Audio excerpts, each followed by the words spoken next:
umaga, ngayon ay Miyerkules, Hunyo 5, 2019. Narito ang mga balita mula sa iba't ibang panig ng mundo. Ito ang Eagle News International Filipino Edition. Sa ulo ng ating mga balita.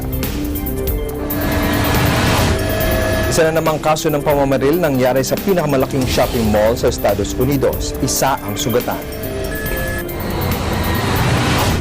$19.1 billion disaster aid bill ipinadala na ng US Congress sa tanggapan ni US President Donald Trump para sa kanyang lagda. 5 katao ang patay at 10 iba pa ang nasugatan sa pagsabog ng isang bomba na inilagay sa isang bus sa Kabul, Afghanistan. Chairman ng African Union Commission, mariing kinundina ang nagpapatuloy na karahasan sa Sudan at hinikayat ang Transitional Military Council na protektahan ang mga sibilyan. The chairperson of the African Union. Bernaldez ang inyong magiging tagapagbalita. Sa detalye ng mga balita. Isa ang sugatan sa nangyaring pamamaril sa loob ng isa sa pinakamalaking shopping mall sa Estados Unidos. Dahil sa pamamaril, isinailalim sa lockdown ang Southern California Shopping Center. Ayon sa pulisya, nangyari ang pamamaril sa Del Amo Fashion Center sa Torrance, Los Angeles. Agad umano nakatakas ang nasalarin habang ang biktima ay inaasahan namang makaka-recover. Agad namang nakaresponde ang mga pulis at inalalayan ang mga customer sa paglabas sa naturang shopping mall.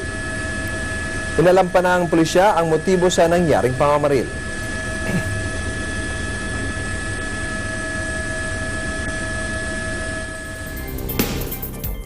Ipinadala na ng US Congress sa tanggapan ni US President Donald Trump ang $19.1 billion disaster aid bill para sa kanyang lagda. Pinagtibay sa Kongreso ang nasabing panukala sa botong 354-58. Ito ay sinuportahan ng 222 Democrats at 132 Republicans. 58 Republicans ang bumoto ng no, kabilang na ang mga most conservative members ng partido. Pinuri naman ni Trump ang pagpapatibay sa nasabing disaster aid bill at sinabing magiging masaya rito ang mga magsasaka at maging ang mga Puerto Ricans. Nangako ang Japan at Estados Unidos na palalakasin nila ang kanilang alyansa para maisulong ang bukas at malayang Indo-Pacific region. Ito ang napagkasunduan sa ginawang pagpupulong sa pagitan ni Japanese Prime Minister Shinzo Abe at US Acting Defense Secretary Patrick Shanahan sa Tokyo. Nakaharap din ni Shanahan si Japanese Defense Secretary Takeshi Iwaya at Japanese Foreign Minister Taro Kono. Pinag-usapan din ng Japan at US ang kanilang pagkabahala sa nuclear program ng North Korea at ang mga ginagawang aktibidad ng China sa South China Sea. 日米同盟による抑止力、対処力の強化、そして自由で開かれたインド太平洋の実現のためにより一層連携を深めていきたいと思います。 Your vision of creating a free and open Indo-Pacific will become a reality. 可能な飛躍的な北朝鮮のその非核化に関しての 5 katao ang patay at 10 iba pa ang nasugatan sa pagsabog ng isang bomba na inilagay sa isang bus sa Kabul, Afghanistan. Sinabi ni Afghan Interior Ministry spokesman Nasrat Rahimi, tinarget ang pag-atake ang isang bus na naglululan ng mga empleyado ng gobyerno. Wala pang umako sa pagsabog, subalit pinaniniwala ang kagagawan ito ng Taliban o kaya ay ang Islamic State na aktibo pa rin sa Kabul. Noong nakaraang linggo ay niyanig din ng serye ng pagsabog ang Afghan capital. 4 na pambobomba ang naitala noong linggo na ikinasawi ng 2 katao at ikinasugat ng 27 iba pa. Una rito, 2 pagsabog din ang naganap noong Huwebes at Biyernes ng nakalipas na linggo. تقریبا 6-7 نفر در مشترک افتاده بودند زخمی و کس شهید دیگاهشان در داخل موتر در آتش که کس داخل شده نمیتونست میسوختند.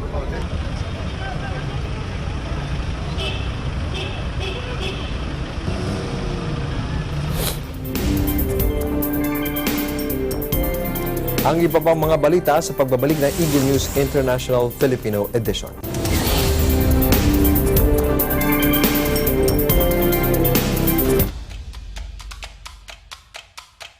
Sa pagbubukas ng ika-4 na season ng negosyo, asenso at iba pa, tila hindi lamang pinto ang nagbukas sa ating programa dahil malugod tayong pinatuloy sa bahay ng bago nating kasangga. Pinagkakatiwalaan sa pagninegosyo ang Department of Trade and Industry. Kaya naman papasalan natin ang buong Mimaropa para ipatingin, ipatikim, ipadama at iparinig ang iba't ibang kwento ng pag-asenso dahil sa pagninegosyo. Kaya naman linggo-linggo, alas 5:30 ng hapon, manood, matuto, magnegosyo. Dito lamang sa programang nagbibigay ng impormasyon at inspirasyon sa pagninegosyo. Ito ang inyong lingkod, Francis Chis Garcia, at ito ang negosyo, asenso at iba pa.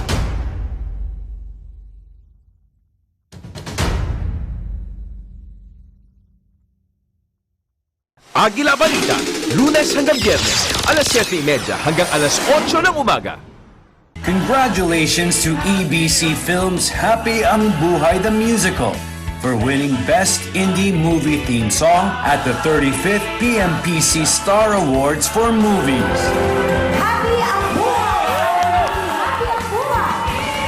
Sa Diyos po lahat ng kapurihan, hindi po namin magagawa ito nang walang patnubay na Panginoon. Tinulungan lang, kasakapan lang po kami. Isang malaking karangalan na maging part tayo ng centennial year ng Filipino movie. And yan, yung award po na to, lalo nag-i-inspire sa amin, sa atin na patuloy pang gumawa ng mga pelikula na magtuturo ng values. Hindi na makakapag-entertain, kundi makakapag-inspire at makakapagturo ng mga values sa ating mga manonood.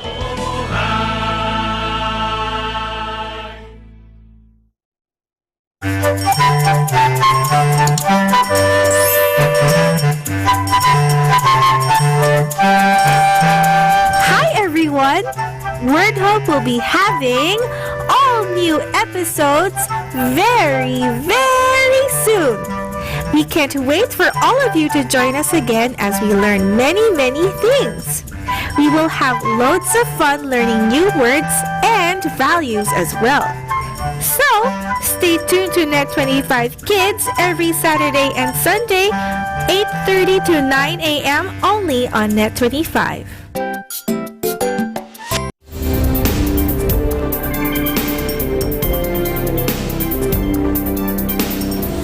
Umakyat sa siyam ang bilang ng mga napatay sa pagsalakay ng Sudanese military sa kampo ng mga protesters sa Khartoum.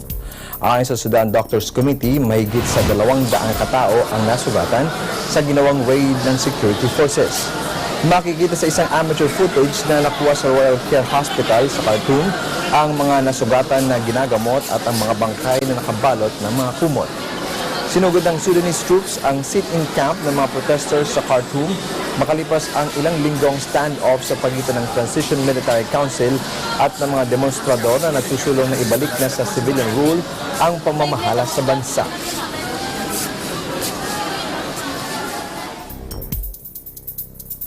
Maring kinundina ng chairman ng African Union Commission o AUC ang nagpapatuloy na karahasan sa Sudan at hinikayat ang Transitional Military Council na protektahan ang mga sibilyan. Sinabi ni AUC spokesperson Eba Calondo na nananawagan si AUC Chairman Mosa Faki Mahamat ng agaran at transparent na investigasyon sa mga napaulat na kaso ng pagkamatay at pagkasugat ng maraming sibilyan. Sinisi naman ng ruling military council ng Sudan ang mga criminals na nagtatago sa mga sit-in camps ng mga protester sa kabisera ng Khartoum. Ipinalawanag ng military council na sinisikap lang ng security forces na i-clear ang lugar malapit sa kampo ng mga protesters, subalit doon naman tumakbo ang mga hinahabol na kriminal na nagresulta sa pamamaril. To ensure the African Union Commission strongly condemns the violence that erupted today in the Sudan and which led to the reported deaths and injuries of civilians. And in this regard, the chairperson of the African Union Commission, Musa Faki Mahamat, calls for an immediate and transparent investigation to hold those responsible for these actions accountable for those actions.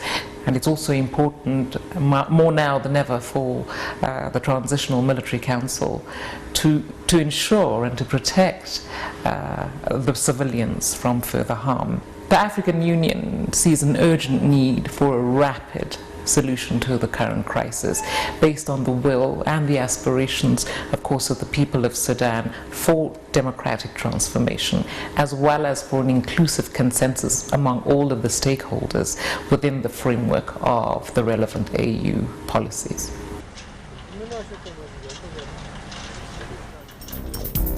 Patuloy ang pagsalakay ng Sudanese security forces sa mga sit-in camp ng mga protesters sa kabisera ng Sudan. Ayon sa mga testigo at mga protest leaders, pinaputokan sila ng security forces at sinunog din ng mga ito ang kanilang mga tents. Pinagpapalo pa umano ng mga sundalo ang mga inabutang mga aktivista. Ayon sa mga Sudanese protest organizer, pumalo na sa 9 katao ang napatay sa mga isinagawang military raid.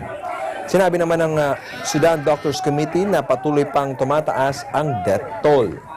Mahigit din umano sa 200 katao ang nasugatan, karamihan ay tinamaan ng mga bala.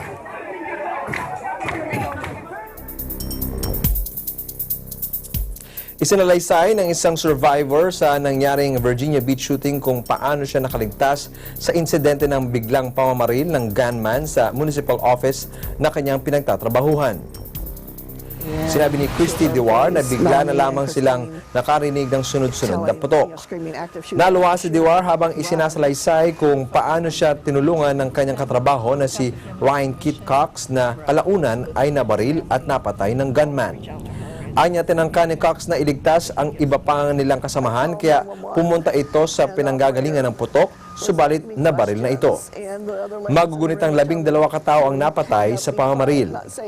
Napatay din ng mga pulis ang gunman na kinilalang si Dwayne Craddock. So we heard a pop, pop, pop, and we thought it was a nail gun. They were renovating some sections of our building, and we didn't think it was anything, to be alarmed about. And then 3 of our fellow employees came running from the front office. Claudia and 2 of her employees, Melanie and Christine, screaming, active shooter, run. And they had us barricade the door. And a large officer standing in the right gear looked in and said, any injuries? We said, no. How many people? We told him 7. And Lloyda was trying to get out the door. And she looked and she started crying and screaming, Keith's down, Keith is on the floor. The officers told us it wasn't secured yet. We had to block ourselves back in. When we opened the door, I couldn't remember seeing there's a blue-gloved hand that reached out to me and took my hand. And he told me to walk the way he was taking me. Don't look around. He told the other ladies, look at the person in front of you. Don't look around. But you can't help not to. We couldn't see Keith. I would tell him thank you, that he was my guardian angel, and that I loved him and I adored him and I was going to miss him. Close with his family, I will reach out to her and ask if we can get some photos. Ang ibang mga balita sa aming pagbabalik.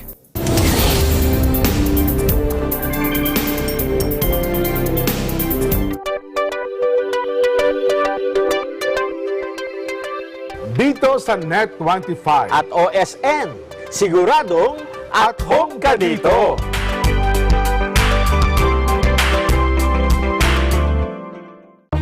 Mga isyong panlipunan.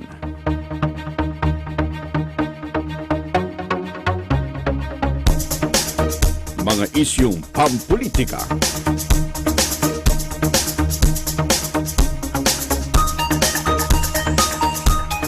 Tatalakayin, lilinawin, kasama ang mga batikang komentarista, Congressman Dante Marcoleta at Jen Sobartiaga sa Ganang Mamamayan. Lunes hanggang Biyernes, alas 8 hanggang alas 9 ng umaga. Asahan natin ang kakaunting pagulan sa bansa dahil sa El Nino. Kaya naman apektado ang supply ng tubig na siyang mahalaga sa ating pang-araw-araw na pamumuhay. Sa pagtitipid ng tubig, makatutulong ito para mapagaan ang epekto ng El Nino. Narito ang ilang dapat gawin para makatipid ng tubig. Tiyaking laging nakasara ang mga gripo pagkatapos nating gamitin. Laging suriin ang mga tubo at kung may leak, ipakumpuni kaagad. Muling gamitin o mag-reuse ng tubig, ang mga pinaghugasan ng pinggan ay maaring ipambuhos ng palikuran. Gumamit ng batya sa paglalaba at kung may washing machine, tamang dami lamang ng sabon ang gamitin para di aksayado ng tubig sa pagbabanlaw. Sa pagligo, gumamit ng timba at tabo sa halip na mag-shower pa. Gumamit ng baso kapag nagsisipilyo ng ngipin. Gumamit din ng planggana kapag naguhugas ng pinggan, prutas at gulay. Maagang ilabas ang frozen food bago lutuin. Magdilig ng halaman tuwing umaga o hapon. Kapag naguhugas ng sasakyan, gumamit ng timba sa halip na water hose at basahan sa halip na sponge. Tandaan po natin, ang tubig ay mahalaga. Kailangan ang responsable at matalinong paggamit nito.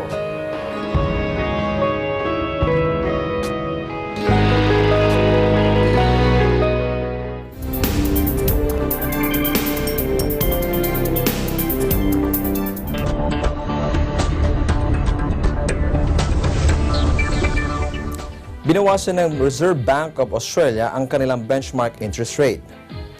Ito na ang bagong record low na interest rate na nasa 1.25% lamang. Sinabi ni Treasurer Josh Frydenberg na ang rate cut ay pakikinabangan ng mga Australian households at maging ng mga negosyo dahil bababa ang mortgage cost at mas bababa rin ang interest payments.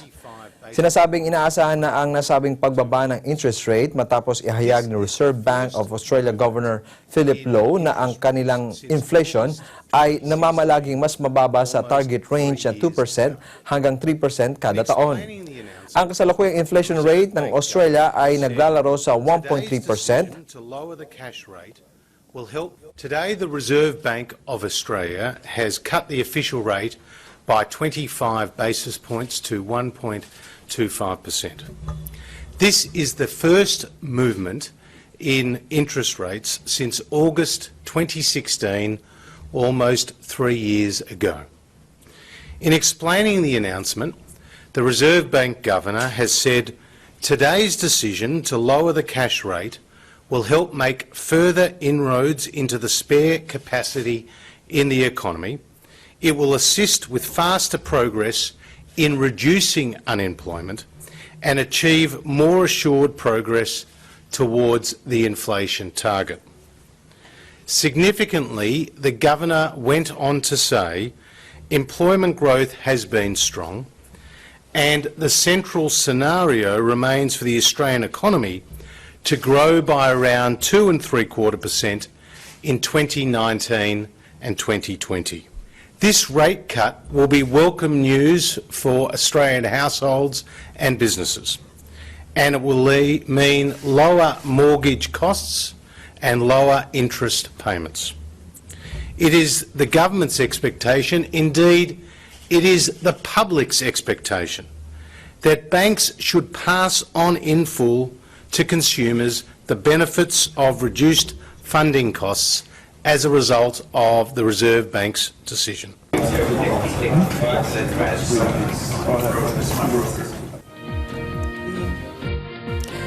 Naglunsad ang Mexico ng counter-offensive laban sa banta ng US na tataasan ang ipinatutupad na tariffs sa Mexican products kapag hindi nasolusyonan ang problema sa migration. Nagsagawa ng news conference sa Mexican Embassy sa Washington ang high-level delegation mula sa Mexican government para talakayin ang banta ni US President Donald Trump na pagpapatupad ng karagdagang 5% tariff sa Mexican imports pagdating ng Hunyo 10. Sinabi ni Mexican Ambassador to the United States Marta Bárcena na mayroong limitasyon sa maaari nilang isailalim sa negosasyon at ang limitasyon anya ay ang dignidad ng Mexico. What if we have a common vision about how to solve this? This is the question here. Because other way, if there are only punitive actions, it's not going to work. It's not working. So we need something else. Without these efforts, the flows of migrants that arrive at the US border could be much larger. Without Mexico's efforts, an additional 250,000 migrants could arrive at the US border in 2019. Slapping tariffs, along with the decision to cancel aid programs to the northern Central American countries, could have a counterproductive effect and would not reduce migration flows. Tariffs could cause financial and economic instability, which means that Mexico could reduce its capacity to address migration flows and to offer alternatives to the new migrants who have recently arrived in Mexico.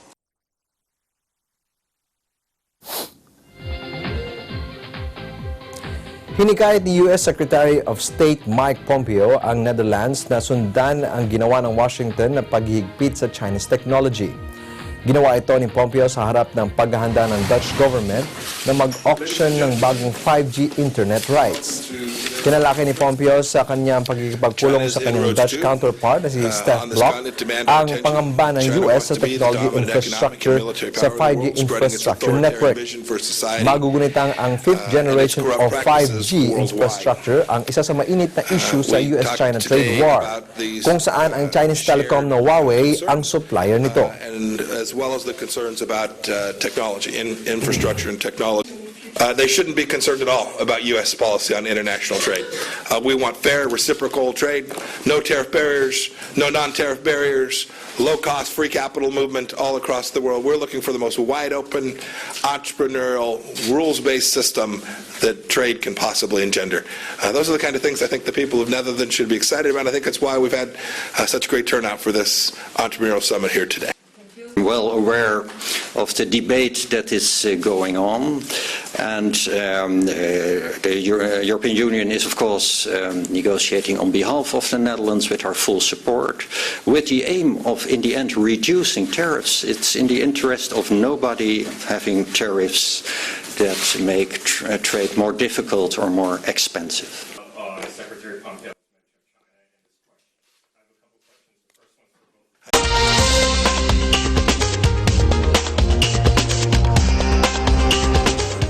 Sinalantaan ng pagbaha ang ilang estados sa Central United States. Ayon sa mga emergency officials, binaha ang northwestern Missouri town ng Levasee dahil sa nangyaring levee breach sa bahagi ng Missouri River. Ayon sa report ng Kansas City Station, 80 katao ang inilikas sa bayan ng Levasee. Sinabi naman ng Jackson County Sheriff's Office na nagsasagawa na ng rescue operation ang Missouri State Highway Patrol sa mga biktima ng pagbaha. Wala namang napaulat na nasugatan sa mga nangyaring pagbaha. Binaharin ang ilang bahagi ng Oklahoma. Binaharin ang ilang bahagi ng North Little Rock, Arkansas dahil naman sa pag-apaw ng tubig sa Arkansas River. I never thought that I would see water like this. We had another levee breakdown down east a little bit. We built a levee and stuff back in there back in the day, but I mean it's gone. The floodwaters have risen so high.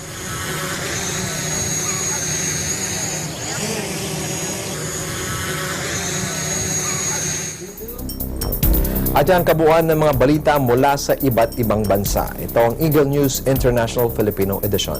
Sa pangalan ng mabubuo sa Eagle News Service, ako po si Ben Bernaldez and I am 1 with 25. Susunod na ang Agilang Balita.